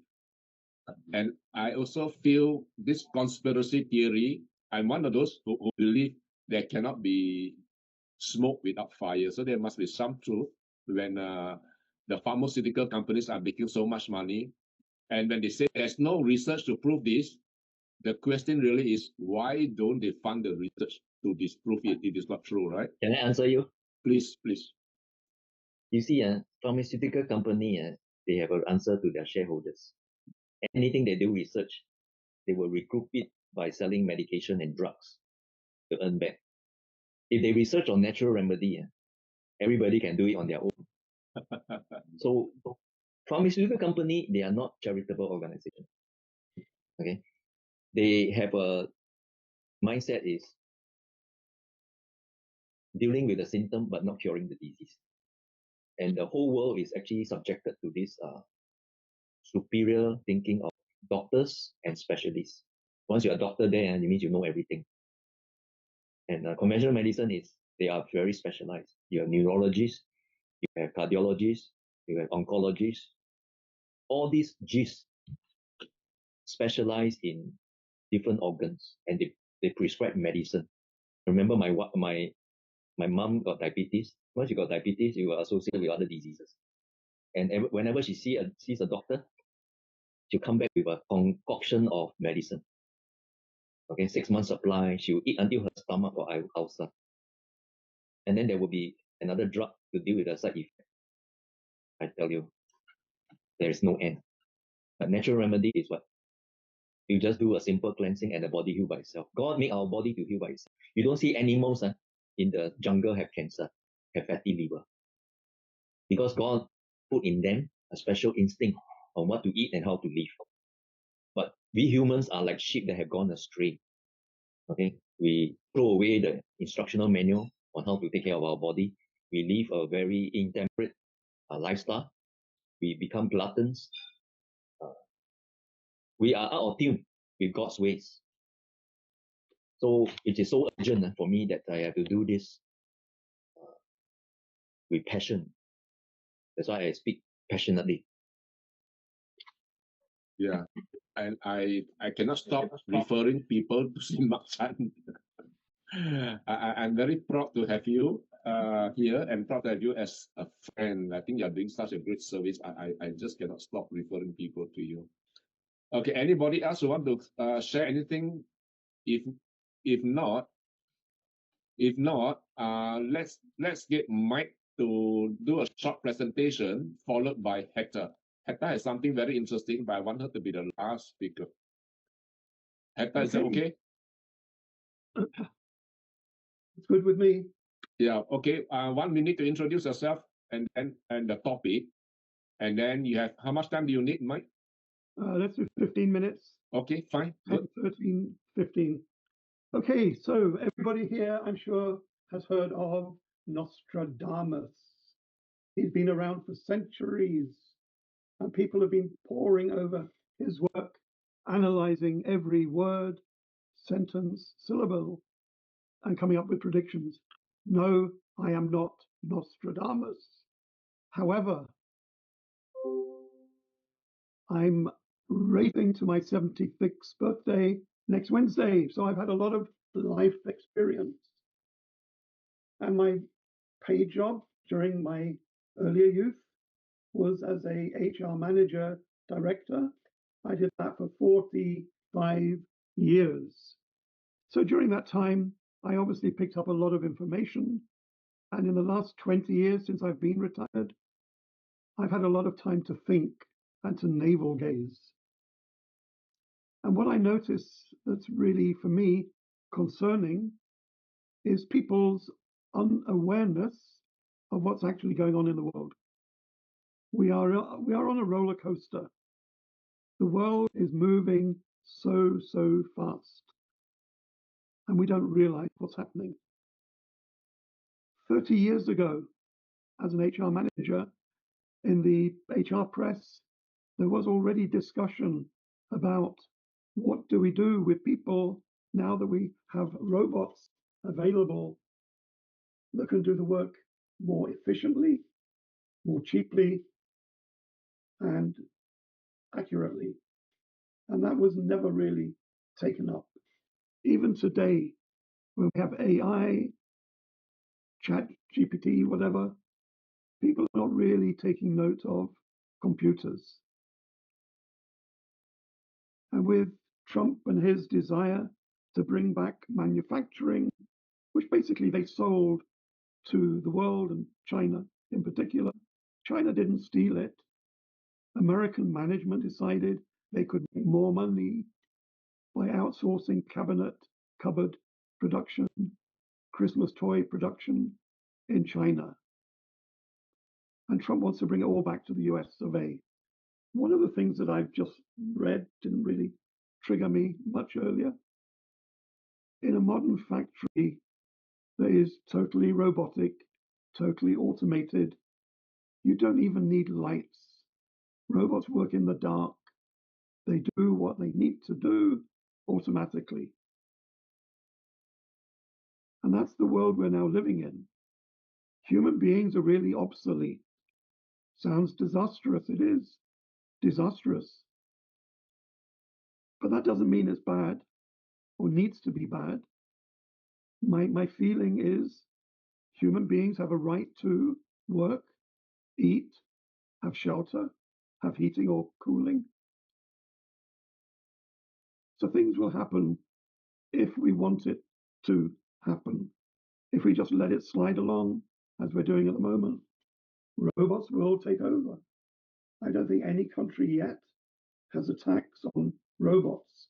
We have income tax on employees, but nothing on robots. And it's really quite strange, because these machines are going to take over the world if we human beings do not get our act together and decide what to do. Leading on from that, and this is again something I have been peddling for 30 years, when I found out we have all these robots available, able to do the work that human beings do, I've been very much in favor of a 3-day work week. A lot of companies now, after COVID, are going for a 4-day work week. I think that's great. I think realistically, 3 days would probably be good. Doesn't mean that you get excited because you have a 4-day free work week end, but 1 day is lifelong learning. I'm getting decrepit. I need training in my smartphone. This little gadget in my hand is smarter than I am. So I need training, and I think all of us need training. From birth until death, not 65, 70, 67 or whatever. But we need to be training ourselves all the way through life. And that is something that individually have a responsibility for. You are all responsible for your own lifelong learning, your own training, your progress in the world. Do what you like doing. You will do it much better than if you don't like doing it. But you have to put yourself in that situation where you are going to make a change to the world. And a lot of people, they just think, oh, leave it tomorrow, mañana, bukra. It doesn't matter. Later. And that is diabolical. That is really, really sad for humanity, and particularly for individuals. I say every individual has a responsibility to look after their own lifelong learning, their own career development. And I mentioned, one day of those 2 extra days is for lifelong learning. The other day is social activities, shock horror, looking after your own kids, grandkids, looking after your parents, your grandparents, old fogies like me, people with mental disability, sight disability, they're blind. These are all people that need help from the community. At the moment, the system does not reward people in the community to help people with a disability. But if we want to be a caring society, we need to take that into account. So it's really important, that we individually get involved in what's going on. The other thing that is of concern to me is the rapid pace with which things are changing. I mean, we've had Trump in office for just over 100 days, and he has basically destroyed trust between the USA and the whole of the rest of the world. This is serious. Tariffs are serious. There are countries that are going bankrupt, will go bankrupt because of tariffs. For what? What is the purpose? Because a guy got out of bed the wrong side and he just happened to be wearing the crown of the president of the USA. Rubbish. The rest of the world needs to protect themselves, their countries, and other nations. So we need really to take control of what's going on. And there seems to be a reluctance. A lot of this is because of money politics. How a country like the USA can have a third of the population with guns, and they have 2 or 3 each. Every adult in America, on statistical basis, could have a gun. But the guns that are issued are in the hands of a third of the population. To me, this is really, really dangerous. People think I'm crazy when I think America will probably be the next country to have a civil war. And once America fails, it will spread the rest of the world. Anybody who's looking at the news will notice America has lost its place as leader of the free world. It happened on April 2nd, 2025, when Trump introduced tariffs. That was the end of it. And as a result of that, the power of the dollar as a stable benchmark currency in the world is also going. I mean, it will be gone within 5 years. My feeling, it will be gone much, much sooner this year. America is in real financial trouble. Nobody seems to be picking it up as a problem. But they are the largest economy in the world. For all their faults, they are still the richest economy, richest country in the world. But as you know, when you've had lots of money in your life, it can disappear very quickly. And that could happen in the US. So I think within the next 5, 10 years, the whole makeup of the world will change. Will change. And a lot of countries will suffer. So you need to be aware of your physical location, what's likely to happen in your country, what's likely to happen to you. The other thing that nobody seems to talk about, for me, is really a solution to some of the problems of robotics, is the so-called 1%ers. In America, 3 people, Musk, Bezos, and Zuckerberg, 3 people have as much wealth as 50% of the American population. To me, that is obscene, absolutely obscene. When I was starting work many years ago, 50 years ago, the manager of a company would get maybe 20 times the salary of one of the clerical admin staff. That was 50 years ago. Now, managers are getting 300 times what a clerical staff is getting. And a lot of things that are going on at the moment, where people are getting very bent out of shape, have been happening the last 50 years. I started work in 1974. And that was really the beginning of the middle and lower class in the world, all countries, losing their power. People in the middle, lower class have not had a pay increase effectively for 50 years. Inflation, taxation still goes up, and people are getting squeezed. And that's why I think if we're not really careful and we don't do something, we could have civil war. Scary. But then you look at Ukraine.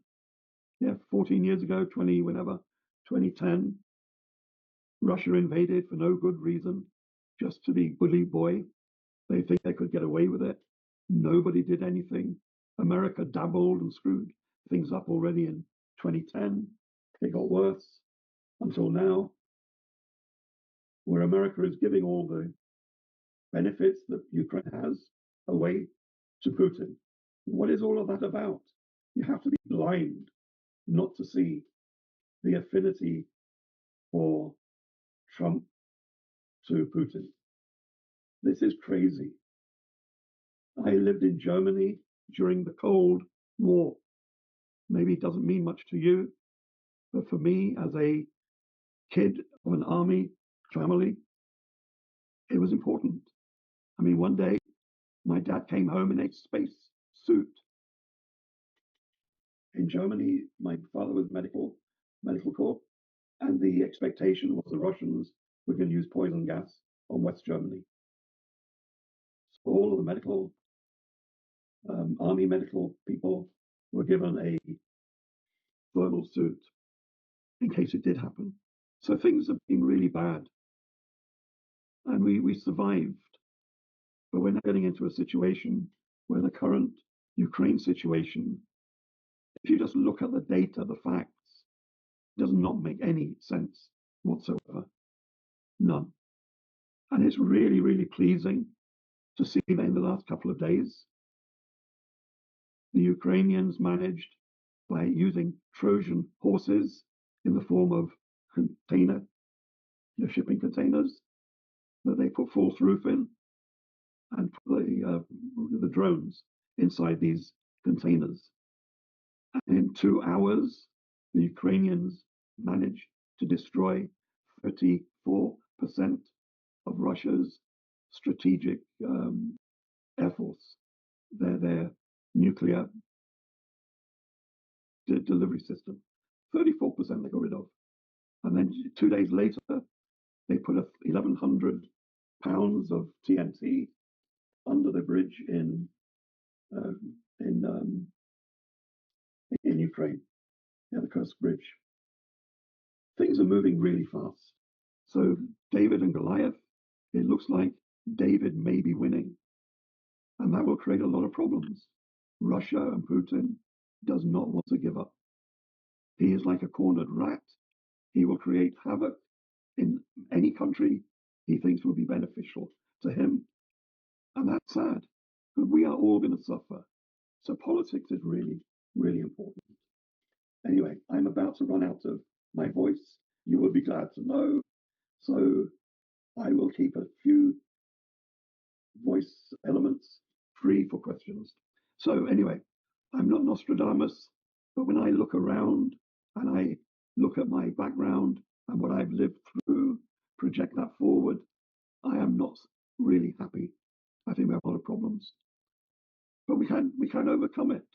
We always do, but we should do it earlier than later. So let me finish there. Back to you, Van Peng. Thank you, Mike. This is the most absorbing speech for a very long time. I felt myself glued to you. And there's so many things we need to think about. Yeah. Unfortunately, they are all bad news. From AI taking over the world to lack of work-life balance, too many working hours, too many working days, to the very fast pace of changing that we are struggling just to stay afloat, to Donald Trump and his tariffs, I think, and more than that, yeah. So it's like every corner you turn, every angle you look at, we are seeing problems. Perhaps some of you may want to share some solutions. What can we do? Because some of this is like we can see it coming, and then we can feel the pressure, like long working hours. Right now, I'm still in the office.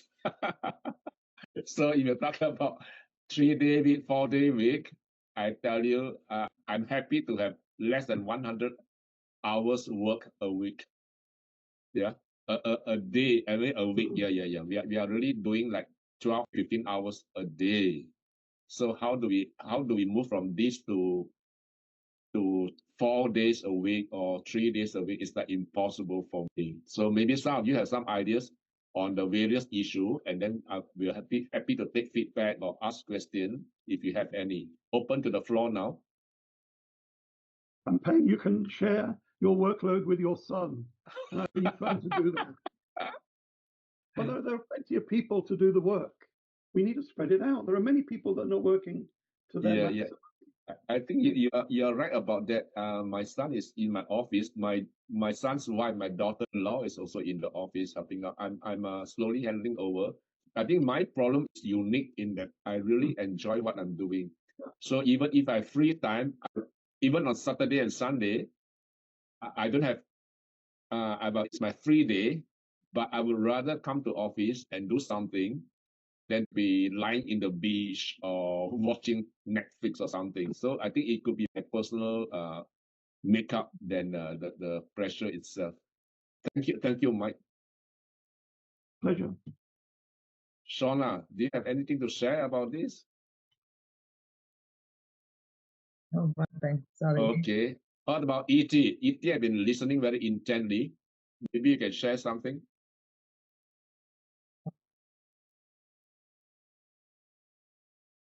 I think E.T. is muted. Okay, if not, I think we are all feeling very sad and depressed after listening to Mike. We cannot be speaking very much. Let's do the next speech then. Or Mary, you want to say something, Mary? Yeah.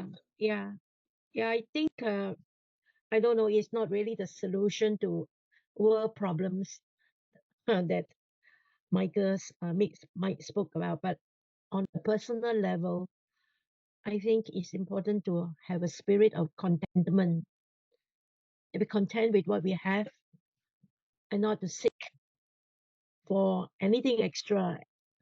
And then with whatever little gifts we have, like what you're doing, pass it to others in a free way, without charge, without being too calculating. So what Agora is doing is actually along the right strain, I would say, because you are encouraging and helping people without charging, and the money society, I think, really makes many of us become more selfish than others. Since coming to Perth, I have been talking about, trying to help the Red Cross and Salvation Army and all the others. And it's just so much to be done. And so many people who are able to are not helping. So if each person just do a little bit, we can make a difference in the small little area where we are. Yeah, but not the world. But yeah, I don't know what to do with Trump, that's really beyond us. But I suppose as a Singaporean still, I feel being supportive of what our government is trying to do and helping those around us, I think that is where I think I can make a little bit of difference. Yeah, not the big picture. You make a lot of difference already. I read your book and I'm very happy, very proud to have you as a friend. Yeah, you're really leaving a legacy while you're alive, it is wonderful. Thank you so much, Mary. Yeah, that book is worth reading. Yeah. Okay. Thank you so much.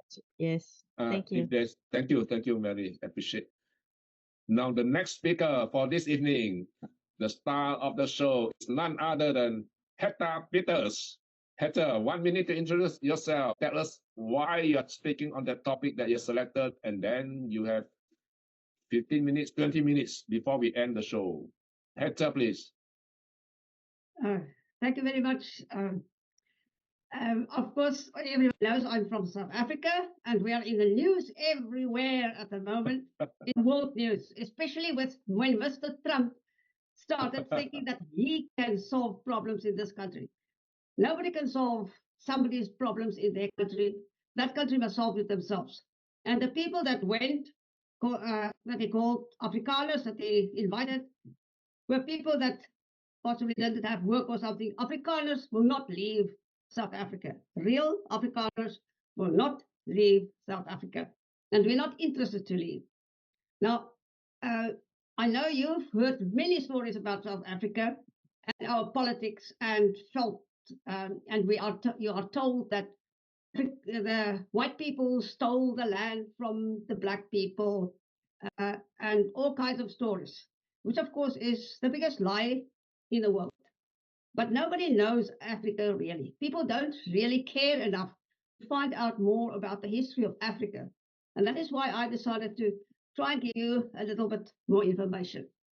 I do not listen to politicians who tell stories. Neither do I listen to historians who tell the stories that the politicians want them to tell. So every generation hears a different kind of story about their own country. So I prefer to go to researchers like linguists who study language and the spread of language and differences and similarities, as well as archaeologists who dig up the bones and can prove to us what really happened. So that is what I'm going to try and do today, to give you some information from researchers that really knows what they are talking about, and talk about the history of Africa, south of the equator. Because people know nothing about it, the real history, and therefore knows nothing about South Africa and our intricate story. Now, last time I told you where Afrikaners came from, that we are not Europeans, that we originated in the Western Cape from slaves and Khoi and Europeans together. So we have a lot of DNA in our bones. We are not just... So I want to share with you a screen today. And let me just get it up.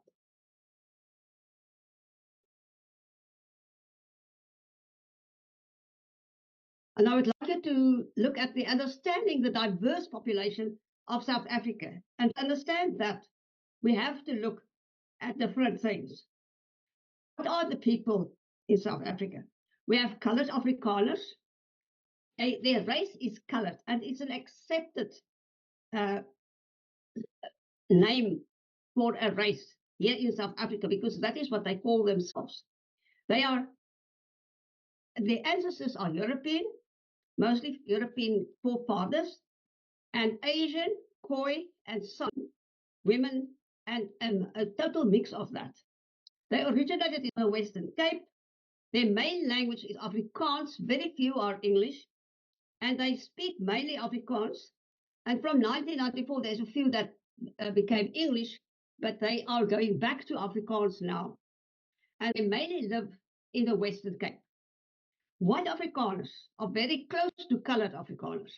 We are supposedly white, but 95% of all Afrikaners have a lot of Asian or Khoi blood.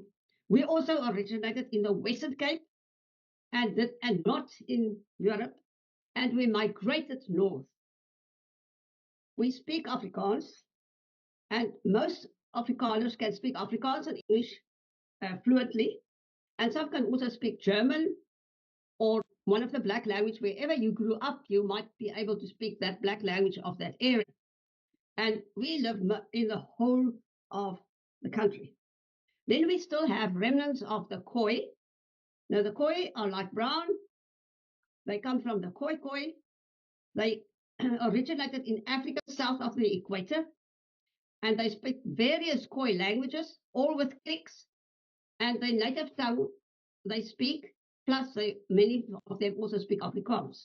They live in the Western and the Northern Cape, and in most of them around the Western Cape. Then we have the San, the remnants of the San.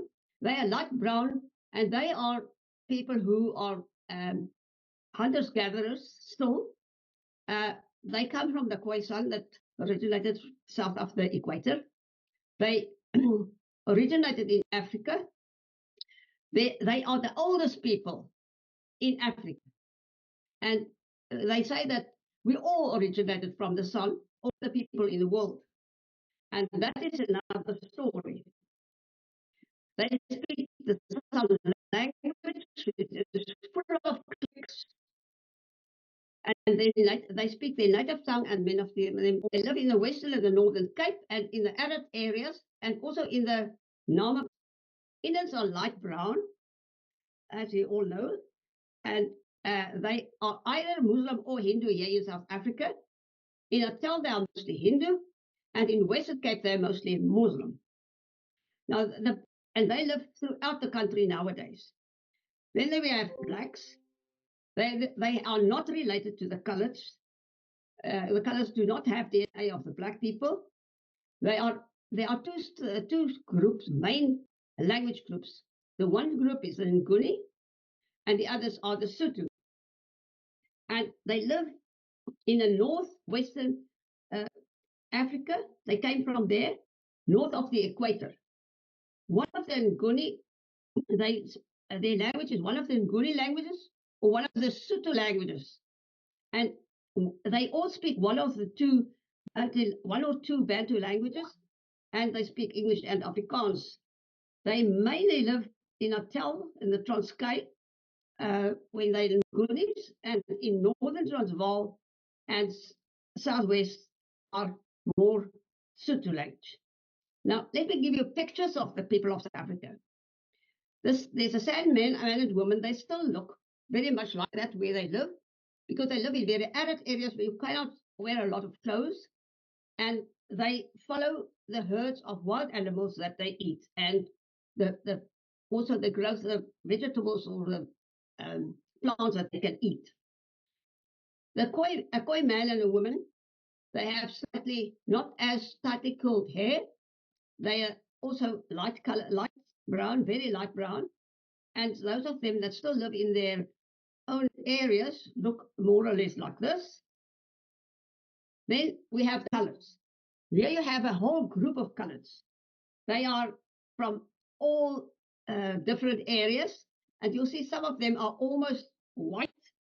Some of them are slightly darker. Some have red hair, some have blonde hair, some have brown hair. So they are a very colorful lot of people. Then we have the white Afrikaners. On the left, you see a lot of young people at their favorite spot in South Africa, especially in summer, the barbecue. In winter, we even braai inside the houses.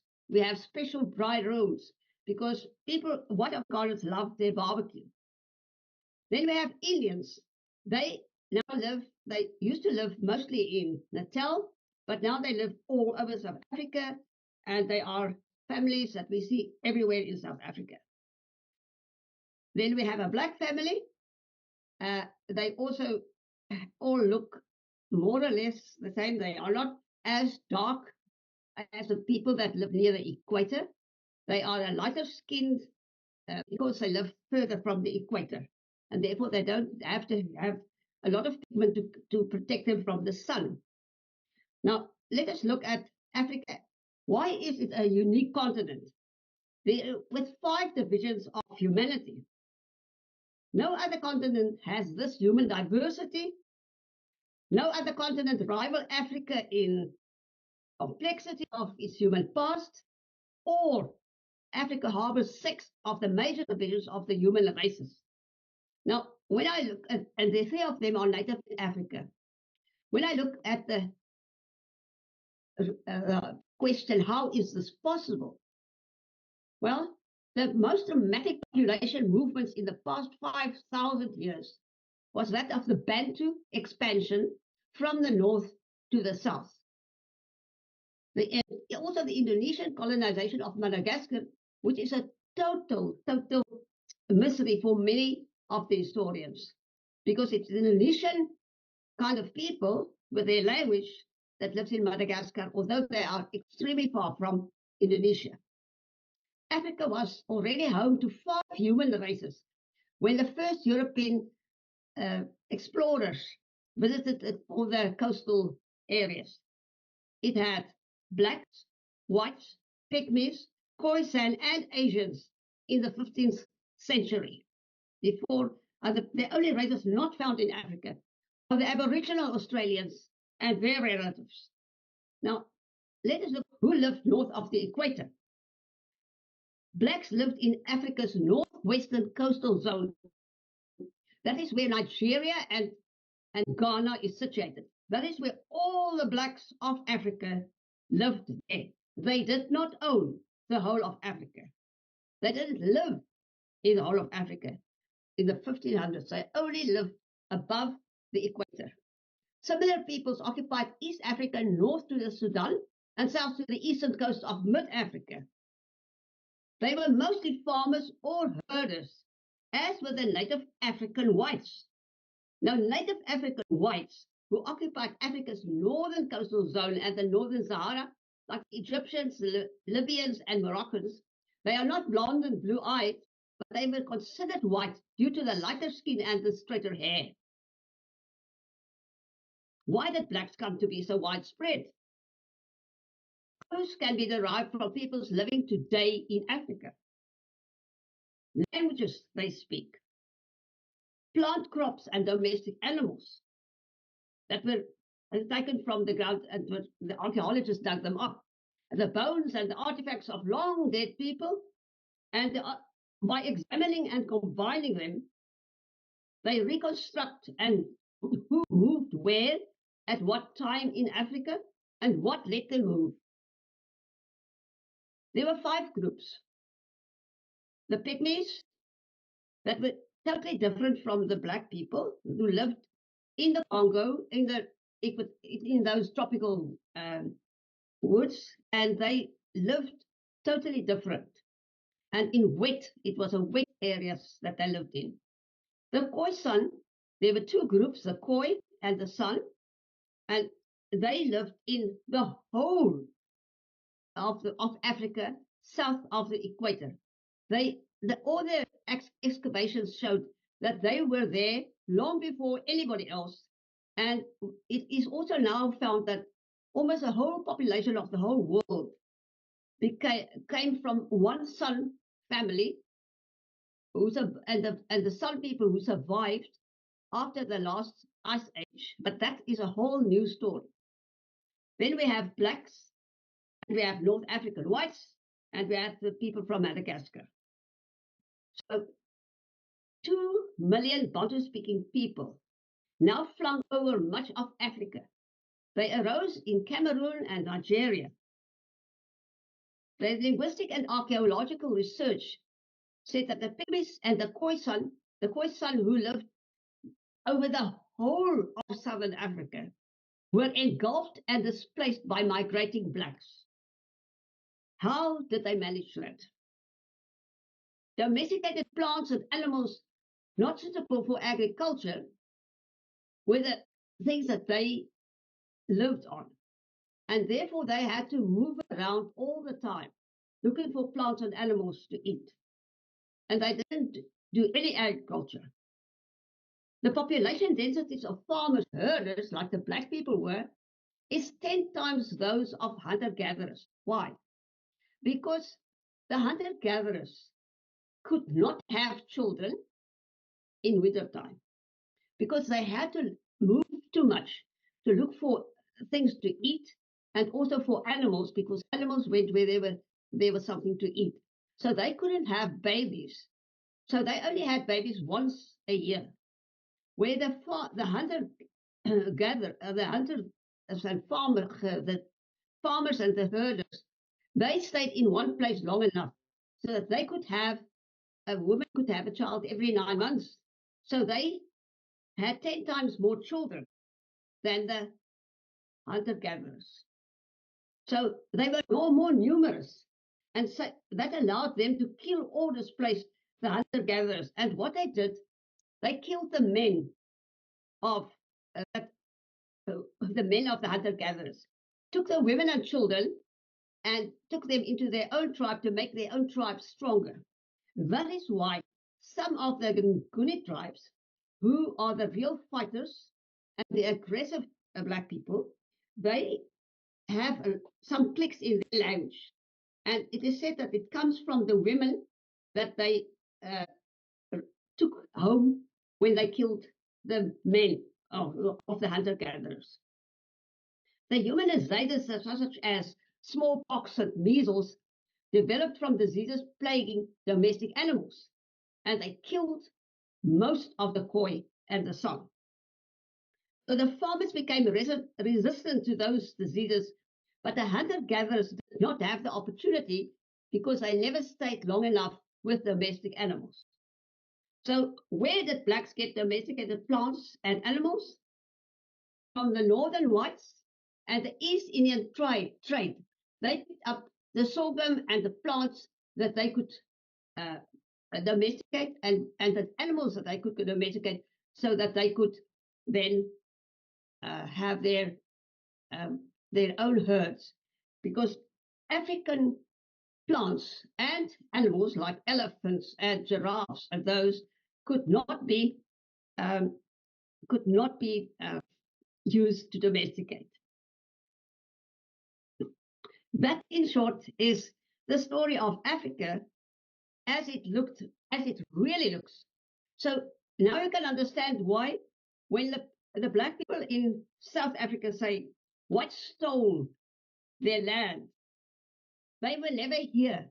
They came in the early 1800s. The first black people arrived in Swaziland and slowly moved into Natal. So there were no black people before the early 1800s. And when Van Riebeeck, who came to plant some vegetables and fresh food for the ships in the Cape, came with 80 men and 8 women and started the gardens. And then after about 30 years, he couldn't manage. And then he asked the company to please send some slaves. And they brought the slaves from Indonesia, from Malaysia, and from Madagascar. And those slave women looked much prettier to the white men because they had straight hair and they married most of them. And that's where white Afrikaners and colored Afrikaners originated. About 150 years before the first black arrived in South Africa. So that is our real history, according to the archaeologists and the linguists, because all the 474 African languages all come from 2 languages. They call it the Niger-Congo language groups, and only 2 of them, and from them they diverged, and all the other 474 Bantu languages come from origin from those 2 languages. So we can be absolutely sure that Africa did not belong to blacks only. Africa belonged mostly to the Khoi and the San, but they were killed and they were then driven to South Africa, where there's some remnants of them are still alive and are looked after. And the other thing is that we as a country are actually very close. It's the only country in the world, I think, where Muslims and Christians and Hindus and all kinds of religions and all kinds of colors in everyday life live together peacefully. It's our politicians that makes the noise. Thank you very much. And I hope I could give you some information. Wow. You gave us a lot of information, Hector. And there's a lot of things that is misconception that we have believed for so long, and you clear the doubt.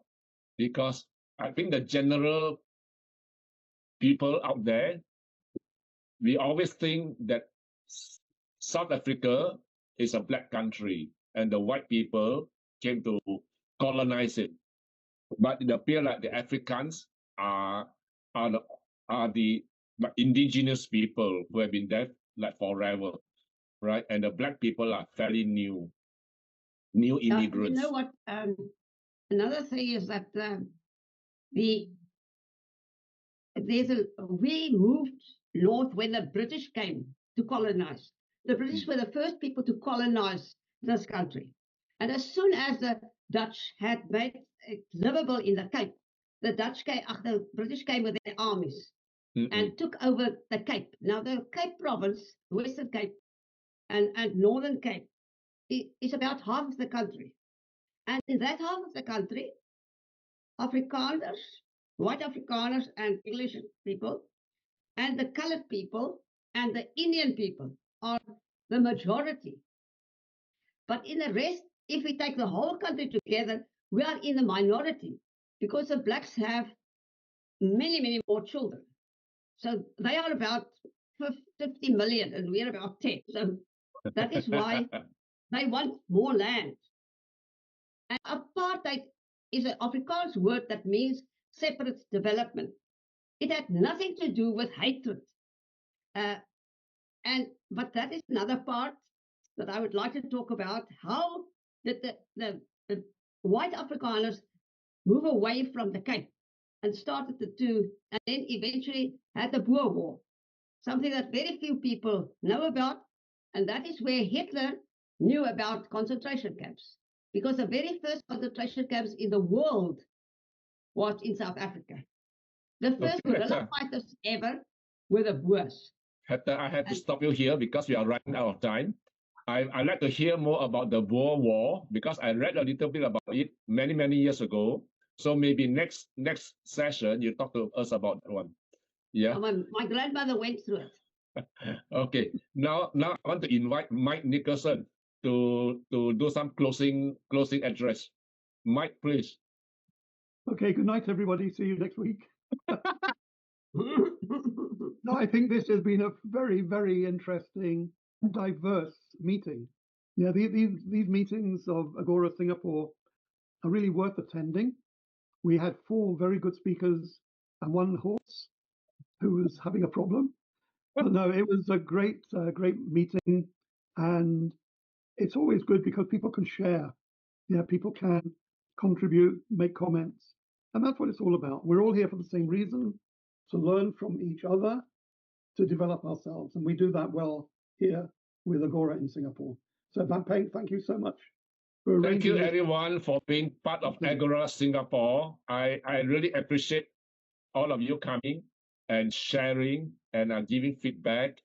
So I want you to keep on coming back, and each of you, if you can, we meet on every first Wednesday. If you wish to deliver a short speech, please drop me a WhatsApp message. So we are happy to have more diverse views.